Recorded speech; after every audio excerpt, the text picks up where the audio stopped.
Good morning, my dear students. Today's topic of discussion is peptic ulcer and its treatment. Peptic ulcer, this is a disease which is one of the common gastrointestinal disorder in clinical practice. And the common forms of peptic ulcer which are shown in the clinics are duodenal ulcer and the gastric ulcer. So this is basically an anatomical classification. Anatomically, we can classify it into two types, the duodenal ulcer and gastric ulcer. Whereas the other ulcers which can be associated with peptic ulcer are drugs. So there can be drug-induced peptic ulcer, and the drugs responsible for causing peptic ulcers are non-steroidal anti-inflammatory drugs like aspirin, the drugs like glucocorticoids, especially when it is combined with the drugs like aspirin or any other non-steroidal anti-inflammatory drugs, some of the cytotoxic agents, that means the drugs which are probably used in the treatment of cancer chemotherapy.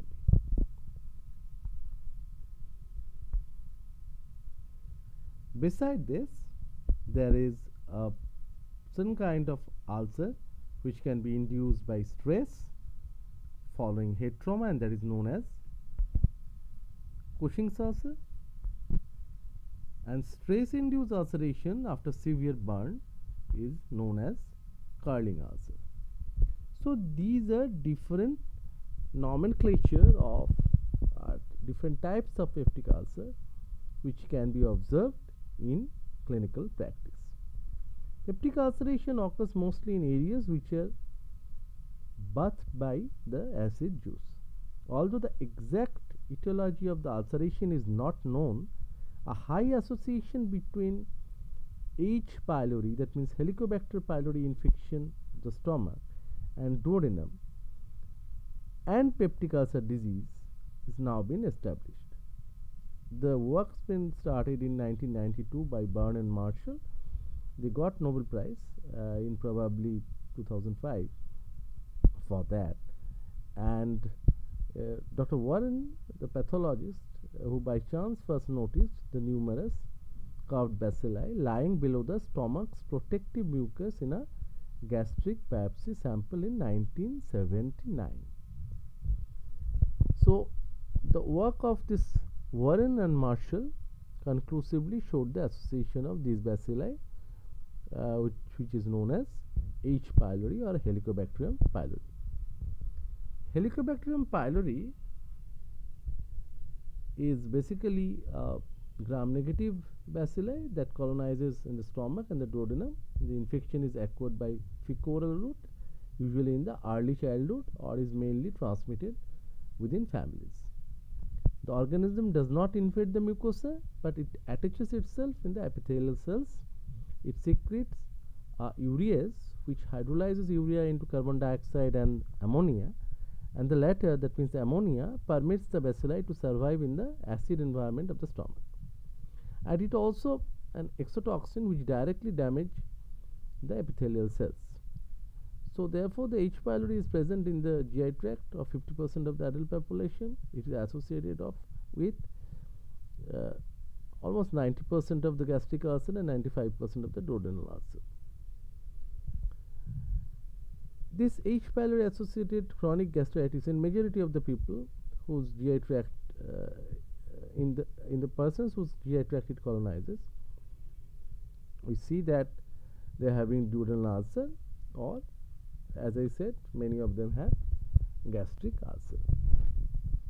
So there are certain factors which will modify gastric acid secretions.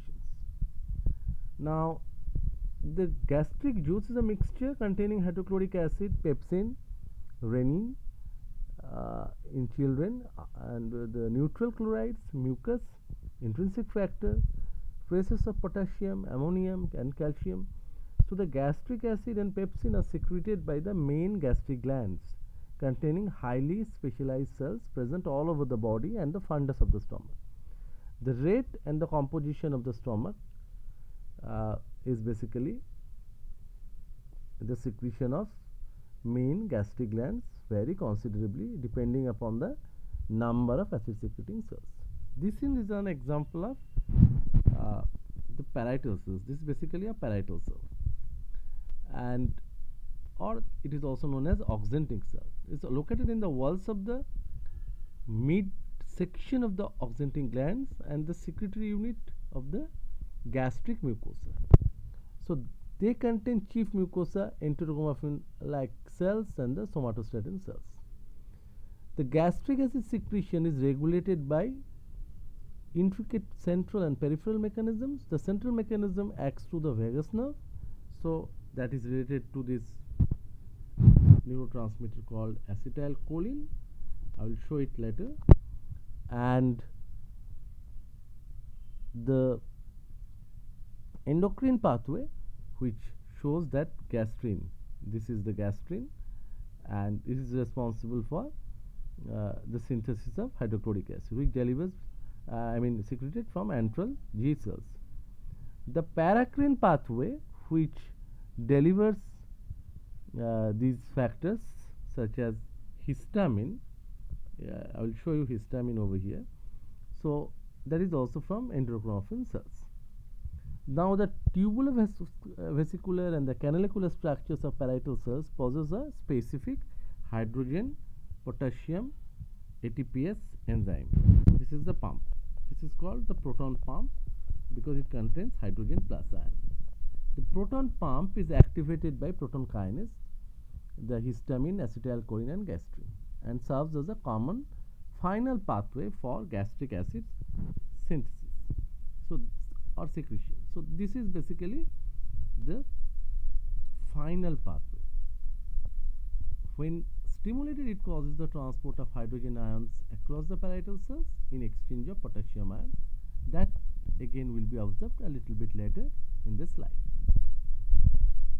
And beside this, there is prostaglandin, that is PGE, and it is produced by cells throughout the GI tract. It inhibits the secretion of gastric acid in human, particularly that stimulated by food and NSAIDs. Now the pylori glands present in the pyloric antrum secrete gastrin directly into the blood and alkaline viscid mucus rich juice into the stomach. Now how this gastrin acts? It will bind to the gastrin receptor via calcium, which is basically acting as a second messenger. It is activating protein kinase, and ultimately the function is completed. So the gastrin stimulates acid secretion mainly by causing, not only alone but also by causing the synthesis of or secretion of rather and release of histamine from the enterochromaffin cells. So how is it happen?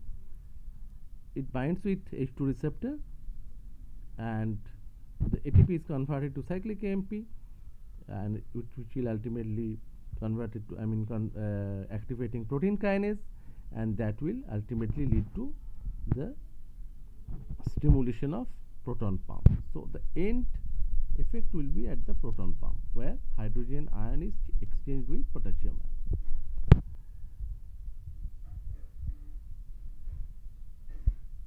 Beside this, there is another factor which I said is there, that is called prostaglandin. This is prostaglandin, and here you see the prostaglandin is synthesized. It is binding with its receptor, and this prostaglandin is basically having a negative effect. The minus sign is indicating its negative effect on this the synthesis. Rather, in other way, I can say that it is basically having a cytoprotective effect. It is actually strengthening the mucosal defense, the defense barrier against the hydrochloric acid. The balance is usually being maintained uh, because the imbalance between the aggressive ones like acid, pepsin, bile, H. pylori, and the defensive mechanism is formed by the gastric mucus, bicarbonate secretion, the prostaglandins, the nitric oxide, the high mucosal blood flow, innate resistance, mucosal cell factors. So all these things are important, and they may be associated with different psychosomatic, humoral, and the vascular derangements, which may be implicated in causative role of H. pylori infection in majority of duodenal ulcers. What I am trying to tell you that probably only increased gastric acid secretion is not responsible for causing this ulcer. Not only breach in the barrier mechanism is responsible for this, and not only the association of H. pylori.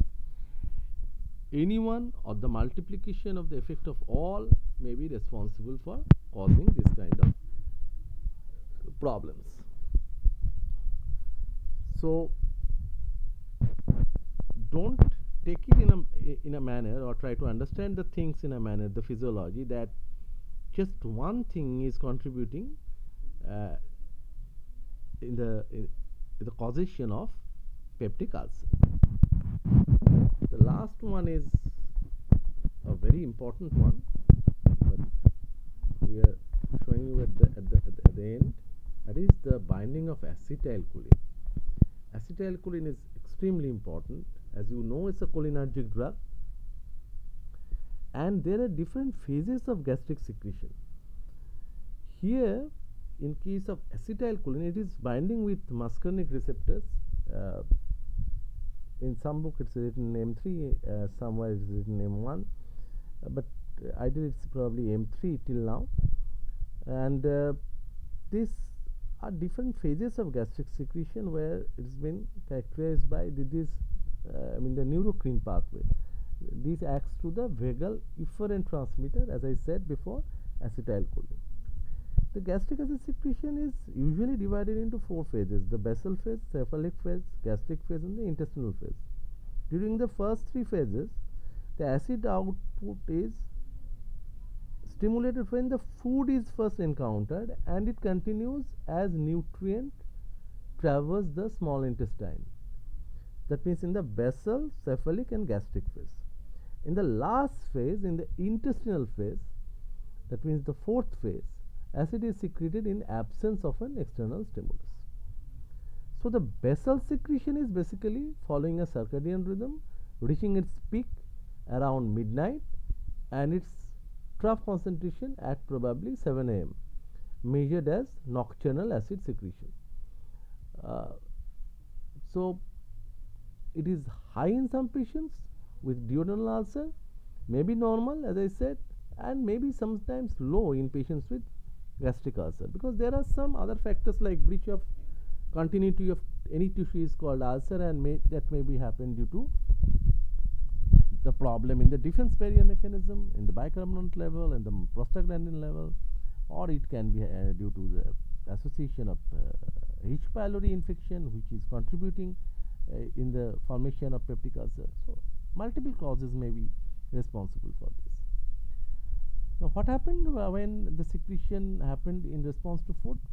In the first phase, which has been shown here, this is the stimulation of acetylcholine via calcium. The second messenger is ultimately activating protein kinase, and this ultimately will lead to the synthesis of hydrochloric acid when it is stimulating the common pump, that is the proton pump. So in the cephalic phase, the secretion occurs as a result of just sight, smell, taste, or even simple thought of food. In the gastric and the intestinal phases, the gastric secretion is increased due to stimulation of the parietal cell by gastrin, which I have shown you before, and the gastrin containing cells are stimulated by food in the stomach and by neuronal input to release gastrin, that is the intestinal phase. Now the gastrin is carried to the enterochromaffin cells, where it stimulates the release of histamine, as I have shown here. So it's basically the summation of the effect of all, and this will activate the H2 receptors, previously shown in this slide. Now, in addition, this acid secretion is stimulated chemically, specifically by an increase in intraluminal pH and by certain foods, principally the proteins and the individual amino acids. So, a cocktail or a protein broth soup before a meal stimulates the acid secretion and prepares the stomach for the main course. So, the digested protein in the duodenum enhances the output of acid. After a meal, the secretion of acid is modulated by negative feedback mechanism, and therefore the antral acidification inhibits the further release of gastrin as the luminal pH approaches around 3.5 to 3, and it inhibits the gastrin secretion, and it becomes apparent and is almost complete at level of pH 1.5. Somatostatin, which is another analog of this, is octreotide, which has been used in different clinical situations, inhibit the antral release of gastrin, and therefore it decreases acid secretion. So, somatostatin is basically a inhibitor of hydrochloric acid synthesis. Fat in the duodenum stimulates the release of gut hormone from small intestine, that is cholecystokinin, whereas acid in the duodenal chyme is an effective chemical stimulus for the release of another gut hormone, that is secretin. Both secretin and cholecystokinin via circulation inhibit the stomach motility and the glandular secretion. The hormonal phase is inhibited only partially by antimuscarinic drug, means which will block this, which is not used nowadays in clinical practice, and substantially by H2 blockers.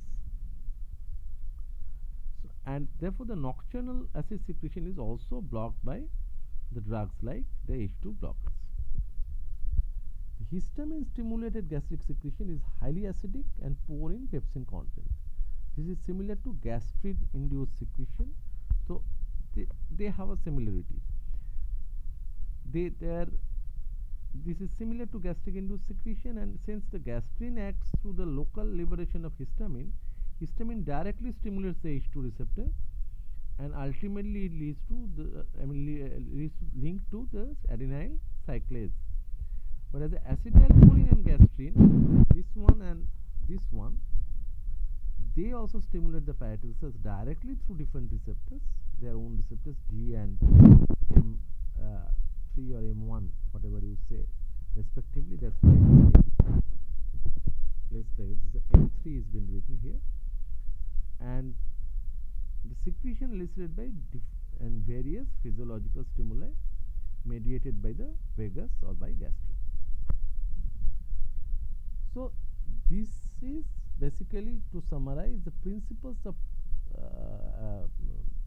the physiology of hydrochloric acid secretion, and no abnormalities has been consistently demonstrated in all patients with either duodenal ulcer or gastric ulcer or any kind of ulcer, related to peptic ulcer. The acid hypersecretion found in 30 to 40%, hereditary factors may be in some patients, diminished gastric outflow in some probably having incompetent pyloric sphincter, and some is probably are having gastric acid output high in nature in stressful situations.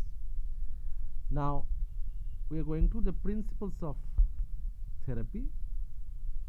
This is the end step where the gastric acid is mainly synthesized in the lumen.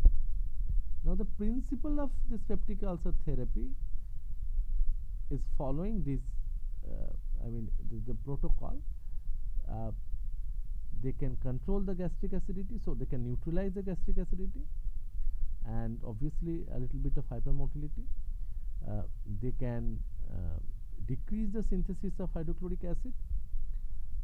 It may promote ulcer healing, so the drugs can be ulcer protective.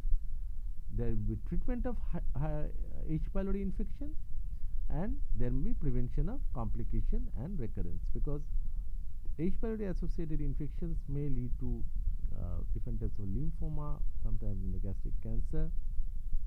So, is always better to treat the cases at the early stages. And the exogenous factors like smoking, NSAIDs, glucocorticoid, alcohol, they have a strong association with ulcerogenesis, or rather non-healing of peptic ulcers. So let's see. So this is the antacids, which will neutralize gastric acid. This is the ranitidine, that means a group of drug, they are called H2 blockers, which will block H2 receptor to decrease the synthesis of hydrochloric acid. This is the omeprazole, is a specific drug. It is an irreversible or non-competitive blocker of hydrogen potassium ATPase, a very good one, which is basically blocking the proton pump. The misoprostol, which is given in drug-induced peptic ulcer as a prophylactic therapy, ideally, but even in the treatment of peptic ulcer, I mean, it's a very specific one, and it's basically increasing the prostaglandin level, so strengthening the defense mechanism. Proglumide, not having that much of clinical importance, and it is acting on the gastrin receptor. And there is another drug which I forget to mention, which is acting on M1 receptor, that is the blocker of the cholinergic system, that means acetylcholine release is prevented, that is pyranzapine. So in brief, these are the drugs which are responsible for give you relief from peptic ulcer, and the selection of the drugs obviously depending on the clinicians. So let's start with the H2 receptor antagonist. So there are different types of H2 receptor antagonists like famotidine, ranitidine, roxatidine, loratadine, so many roxatidine, then lafutidine, which is a very good one in comparison to the other ones. So these are all mostly the competitive inhibitors of H2 receptor, except famotidine, which is having both competitive and non-competitive action. And their selectivity will be I mean compared in the next slide, when we will see the a chart where we can compare 3 or 4 drugs from the same group. They are highly selective. The only problem is they are decreasing the synthesis of gastric juice as a whole. As they are very effective in inhibiting nocturnal acid synthesis, therefore, even single dose at night can be given, though their half-life is less than 12 hours, rather it is around 6 to 8 hours, but still it can be given. Ideally, the dose should be 150 milligram of twice daily of ranitidine before meal, but 300 milligram once daily dose is also recommended because of its effect on inhibiting nocturnal acid secretion. And the modest impact on meal stimulation acid secretion, as this type of secretion is predominantly depending on gastrin and acetylcholine. So here we have compared the role of 4 of the H2 blockers. The pioneer one is cimetidine, which is not used nowadays because of its different adverse drug reactions, because it's block one of the microsomal enzymes, cytochrome P450 system, and due to that one may have gynecomastia or galactorrhea like side effect. You just compare these drugs here in this slide, and here you see that inhibition of cimetidine in this system is 1 in comparison to the others. So others are safer alternatives. Even ranitidine is probably one of the safest drug in case of pregnancy, though there are better drugs available in case of pregnancy where patient might have gastritis or peptic ulcer, but still ranitidine is the safest among all these drugs.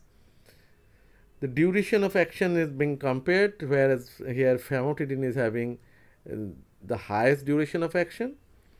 The half-life of ranitidine is, as I said, it is around it's not 2.4, it's around 2.4 to 6 hours, but the thing is as it's blocking nocturnal acid synthesis, you can prescribe this, but it's a competitive blocker. The dose of ranitidine is 150 milligram twice daily, that means 300 milligram per day, whereas in case of famotidine it is 20 milligram twice daily or 40 milligram once daily. So if you compare the potency, you just see famotidine is almost 7 to 8 times potent, more potent than ranitidine, whereas ranitidine itself is almost 2 to 3 times more potent than cimetidine, and famotidine is almost 20 times more potent than cimetidine. It's an extremely safe drug. Cimetidine causes gynecomastia and galactorrhea due to its blocking on the system of the enzyme system on cytochrome P450.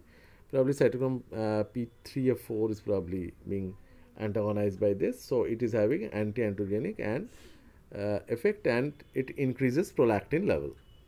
Cimetidine inhibits cytochrome P450 and it increases concentration of different other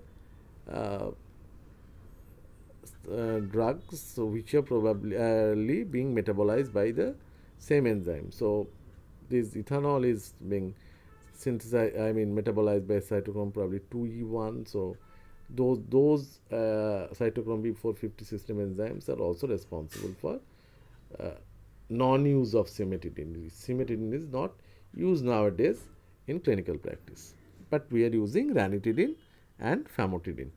Obviously, lafutidine, which is a newer drug, is better in comparison to all the others. Now you get a question: if someone wants to take a H2 antagonist before he takes alcohol to avoid gastric irritation, he consults you, and which H2 antagonist will you ask him to take?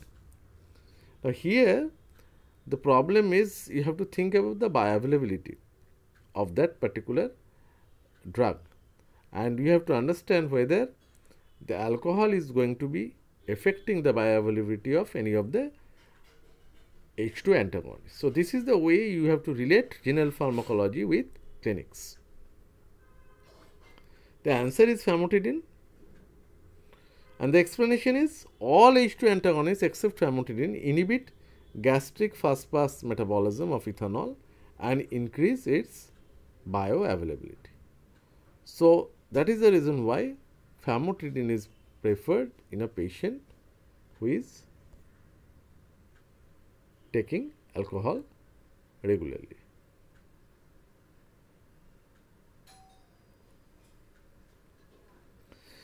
The second group, which is another group which is probably decreasing the synthesis of hydrochloric acid, and more specific drug because it is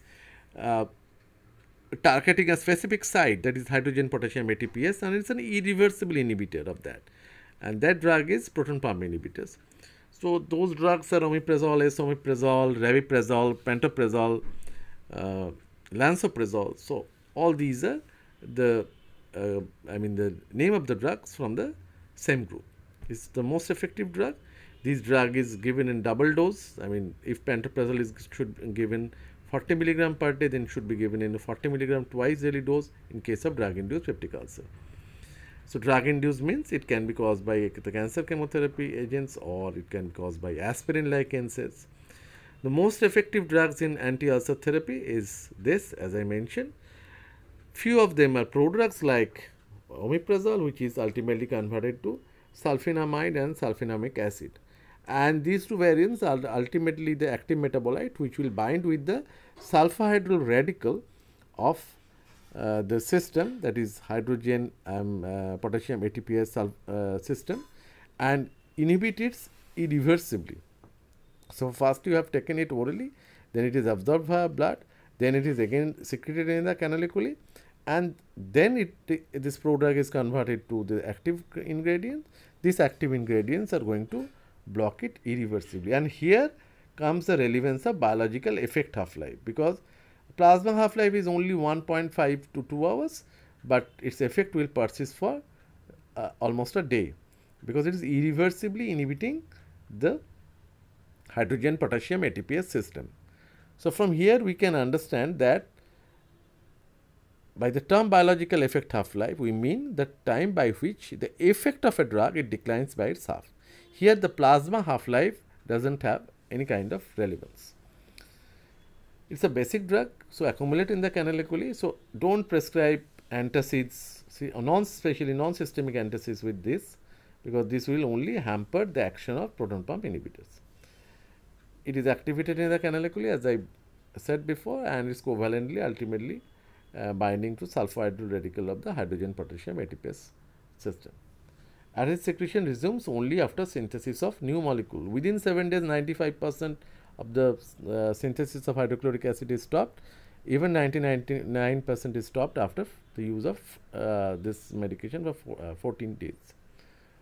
So, the proton pump inhibitors are these, and they have specific uses, relevance.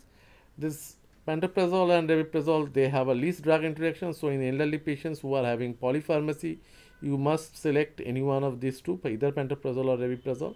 Lansoprazole can be safely prescribed in children, and if at all you have to give these proton pump inhibitors in pregnancy, then you have to prescribe lansoprazole. It's crossing placental barrier least in comparison to the other drugs, but it is never going to be the drug of choice in case of pregnancy where a person is probably having gastritis, and omeprazole is a prodrug. So, these are the things which should be in your mind. There are some preparations available in the market in the name of Omez Fast, which contains omeprazole with sodium bicarbonate. Sodium bicarbonate is making the environment alkaline, and therefore rapidly this omeprazole is going to be absorbed in your stomach. So, that is the concept of giving mixing sodium bicarbonate with omeprazole in vitro while preparing such kind of preparations where omeprazole is mixed with one systemic antacid. So, ideally enteric coated granule or capsule is given. Pantoprazole is also available in the intravenous form. So, if you have to find out the bioavailability of omeprazole, you can take the AUC, that means area under the curve of omeprazole in the oral form, and divide it by intravenous form of pantoprazole, because it is the nearest congener, and injectable form of omeprazole is not available. If injectable form is available, then you can take the IV form of omeprazole, but if it is not available, you take the nearest congener, that is pantoprazole. So, oral AUC of oral omeprazole divided by AUC of injectable pantoprazole multiplied by 100 will give you bioavailability of omeprazole. In case of pantoprazole, you don't have to face that kind of problem because both oral and injectable forms are available. So, AUC of oral pantoprazole divided by AUC of injectable pantoprazole multiplied by 100 will give you the bioavailability of pantoprazole. The half-life is being discussed, and that is in relation to biological effect half-life. Since it requires acid for activation, it given usually 1 hour before meal. So, ultimately we are telling the patients to take it at the early morning in the empty stomach, and as I said before, the other drugs are ideally should not be co-administered. Now, face this question. It is given in the previous slide that the half-life of proton pump inhibitors is 1.5 hours only, and these drugs are generally given once daily. So, how this can be justified? And the answer I had already given, but still it is related to biological effect half-life. So, it is the proton pump inhibitor, irreversible inhibitor of hydrogen potassium ATPase. Here you do not have to worry or bother much about the plasma half-life. So, you have to concentrate on biological effect half-life. And this type of drugs are called hit and run drugs. The common adverse drug reactions which we encounter in case of proton pump inhibitors are they can cause achlorhydria. So, almost there is no hydrochloric acid, therefore, there is the problem of digestion, and that problem may be there. The chance of bacterial infection will increase. So, that is another problem. These are all theoretical problems like hyperglycemia in rats, but it is never seen in a human. So, that is not a problem. And so, there are three problems. increased chance of bacterial infection, achlorhydria, and problem in the metabolism, because acid pepsin mixture is required for metabolism of the drug, or the digestion of the food, drug, everything. So that is a problem.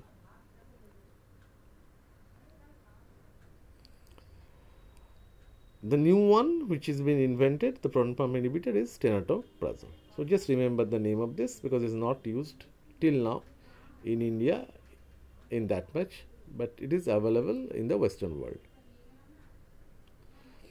So people started inventing newer drugs which will probably have the same target, proton pump inhibitors, because it is specific. It is only decreasing hydrochloric acid synthesis without affecting intrinsic factors and other things like the vitamins and the other important factors related to gastric juice. So we are trying to find out some competitive proton pump inhibitors, because the pantoprazole, omeprazole are non-competitive inhibitors, and the name of the drugs are rivaprazole and venoprazole. So these two are the examples of competitive proton pump inhibitors. Now this is the question. A patient comes to your clinic at midnight complaining of heartburn. You want to relieve his pain immediately. That means hydrochloric acid is already released. So what drug will you choose? Your answer is going to be antacids. It's not pantoprazole, omeprazole, or H2 blockers. Those are better drugs, but those are usually given to, after giving antacids to prevent hydrochloric acid synthesis. Here, once the patient is complaining of pain, it means that the acid is already released, so you have to take the liquid form of non-systemic antacids, and they will neutralize the already secreted acid in the stomach, and all other drugs act by stopping acid secretion, and so it may not relieve symptoms at least for 45 minutes.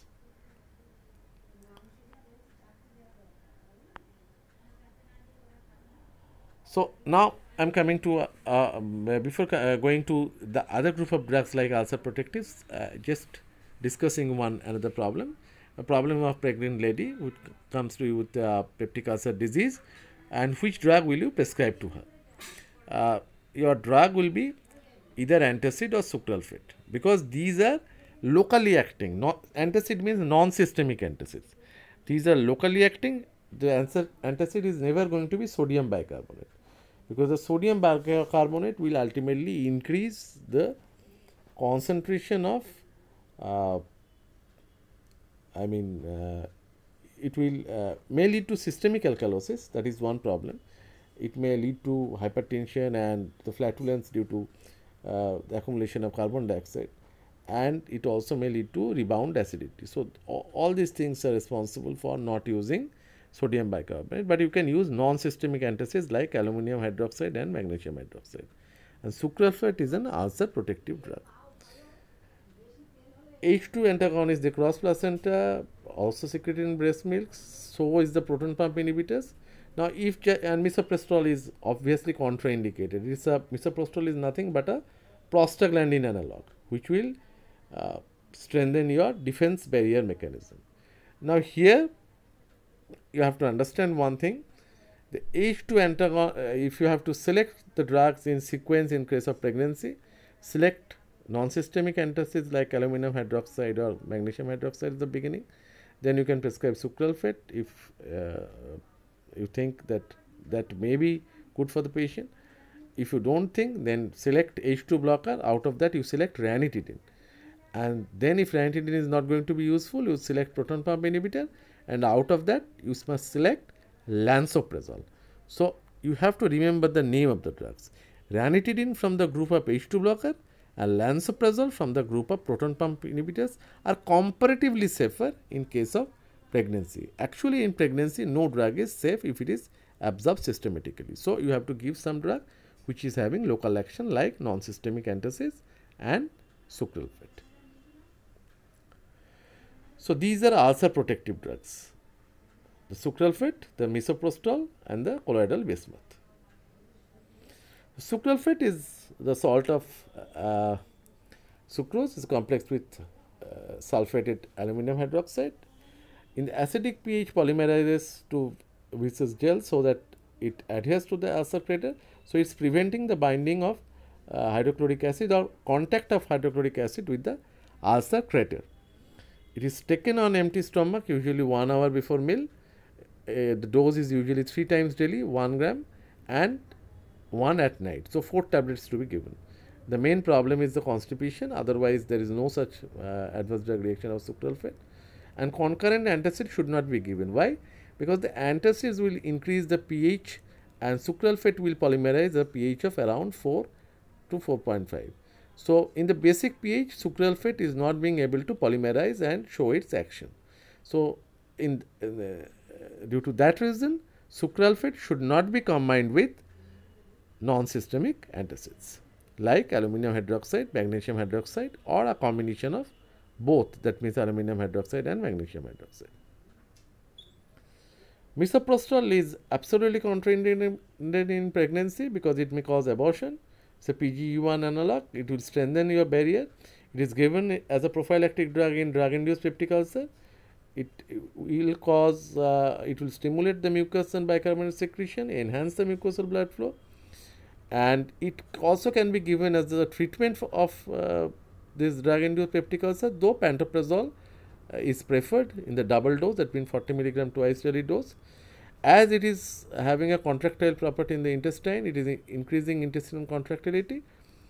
The diarrhea, the cramping, abdominal pain can be observed with drugs like misoprostol.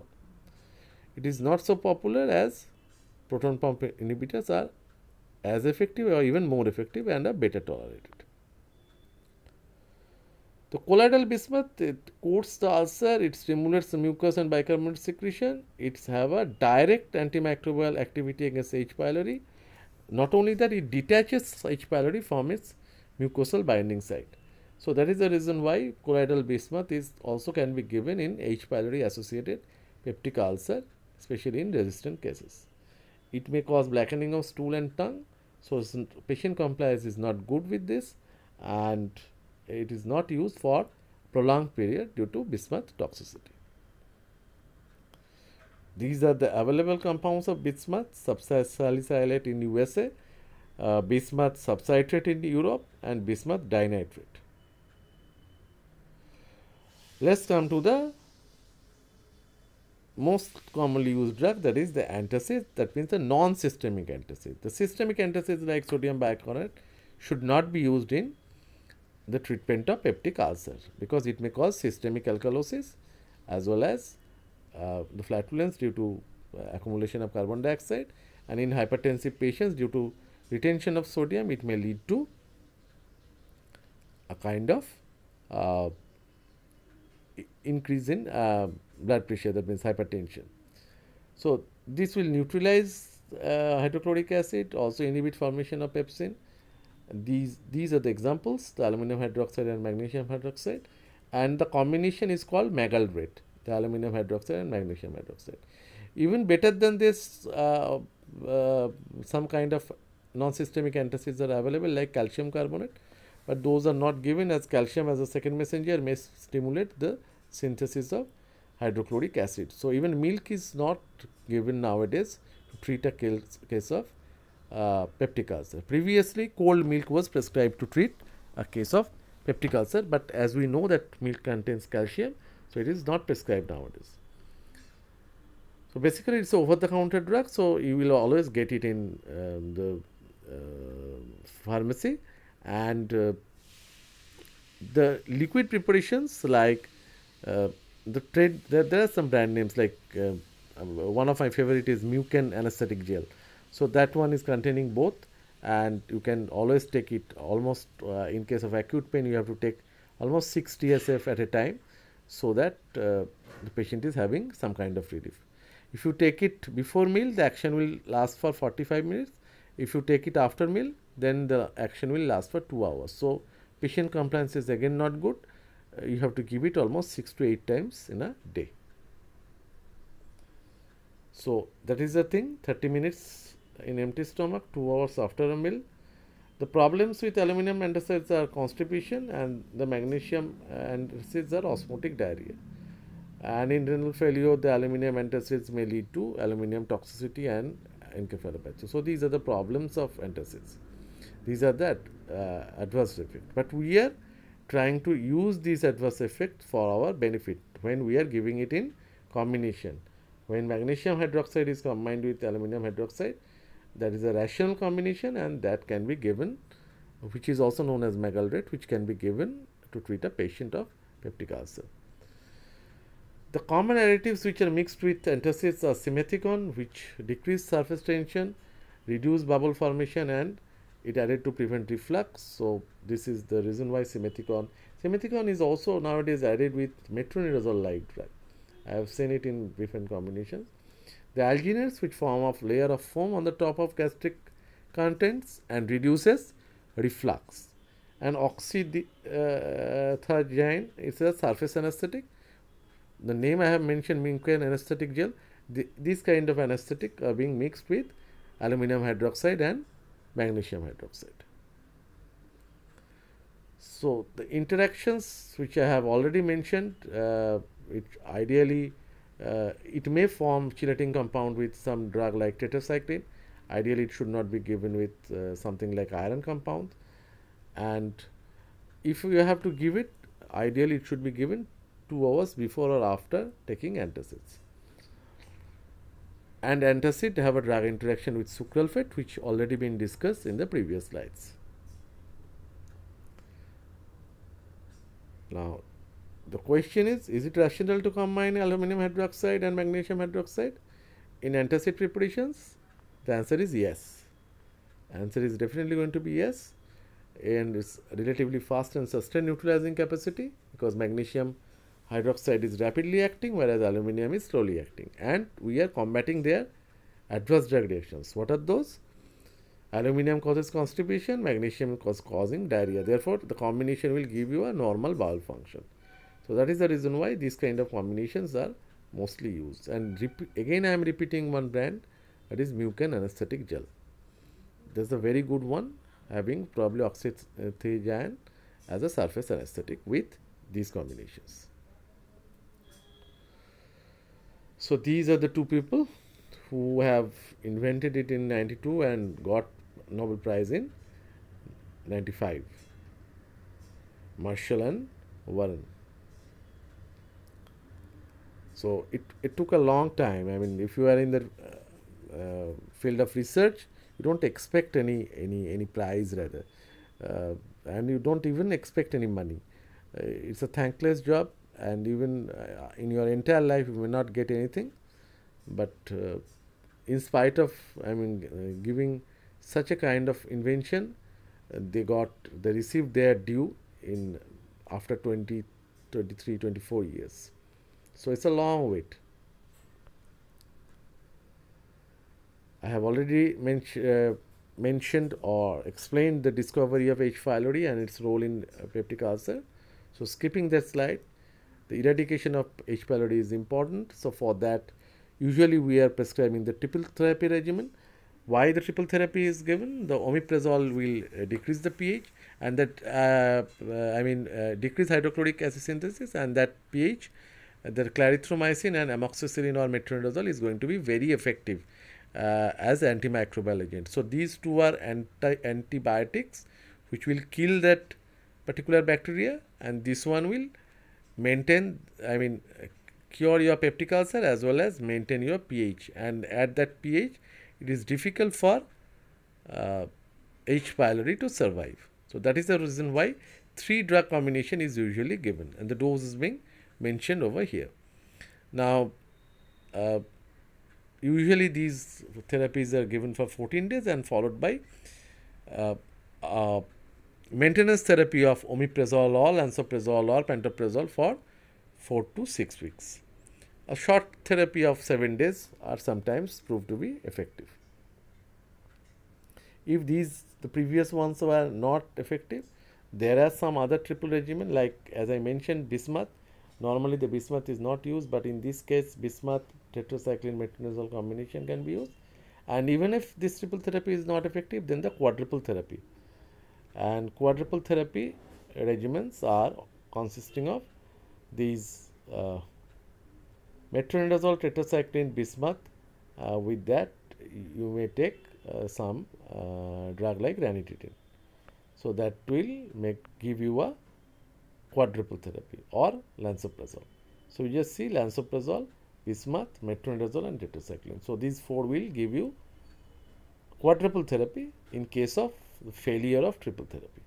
But duration will remain same, 7 to 14 days. It is depending again on the clinician. And then the maintenance therapy will be with the proton pump inhibitor, which should be continued for 7 to 14, 4 to 6 weeks. So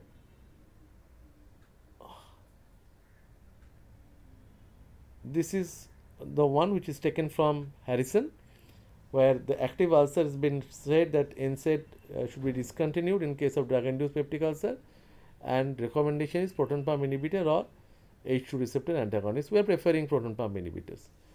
NSAID can be continued in active ulcer, but you have to give proton pump inhibitors in double dose. Prophylactic therapy can be misoprostol, can be proton pump inhibitor, and it can be changed to selective COX inhibitor. The NSAID can be changed to selective COX inhibitor like etoricoxib or celecoxib, which is not withdrawn from the market yet. H. pylori infection, the eradication if active ulcer present or there is a past history of peptic ulcer disease. So with this, it's extremely difficult for me to explain this clinical part. So with this, this one is again taken from Harrison, but the slide is not visible in the computer. So the thing is, with this, I am concluding my presentation on peptic ulcer. Thank you so much for your patient hearing.